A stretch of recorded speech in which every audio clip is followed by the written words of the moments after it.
5 na. Oo. Let's go. Bakit ako kanina kinakabahan ako like, Yung clown ba? Yung clown. over.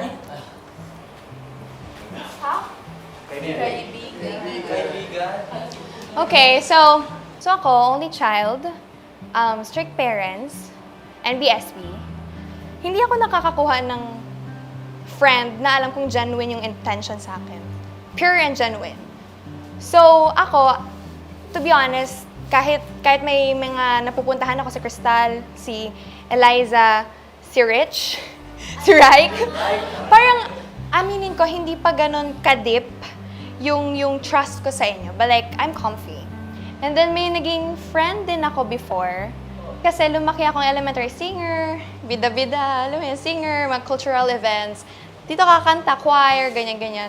So parang I think, iba din yung naging tingin nila sa akin. Kasi like, yung school ko, iba din yung consideration na binibigay sa akin, which hindi naiintindihan sa school namin.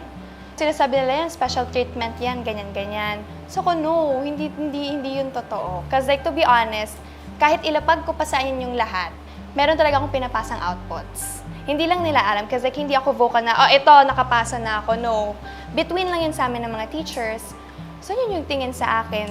So, actually, kinakabahan din ako, pero sana hindi halata. Because like, ito yung first time sa buhay ko na nakapagsalita and then around my age, malapit sa age ko, yung nasa harap ko. Kasi, strict nga yung parents ko. So, sa school namin, merong mga tinatawag na retreat! And then, after nun, sa retreat na yun, hindi ako nakaka-attend talaga. Kasi like, hindi ako pinapayagan ng magulang ko, especially kahit kadugo kita, hindi nila pinapayagan na makitulog ako sa bahay niya. Mas gusto nila na sila yung makatulog sa bahay namin. So ako parang, yung multo ko is, ano kayang feeling ng mga ginagawa around my age? Kasi like ako, dito lang ako, hindi ako lumalabas. Actually, may curfew pa rin ako kahit na college ako. Yeah. Yung school, sa school namin, nung senior high school ako, may curfew akong 7. 6, 7. Yeah, 6, 7. Actually, totoo yun. May curfew akong 6, 7. So kapag nakalagpas ako doon, hinahanap na talaga ako ng tatay ko. Tapos kapag hindi ako nakasagot sa phone, parang, shucks, kinakabahan ako. Parang siya yung kuya sa bahay sa bahay namin. So, yun lang yung multo ko. And I hope, nafe-feel ko naman na trustworthy kayo. But like, yung kulit na meron ako dito sa loob ng bahay, hindi ko siya nalalabas sa bahay namin.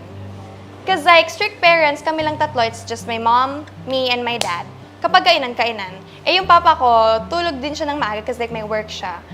Pero ako parang, tahimik talaga ako sa bahay namin. So, kung ano yung nakikita niyo dito, hindi ako ganun sa bahay namin.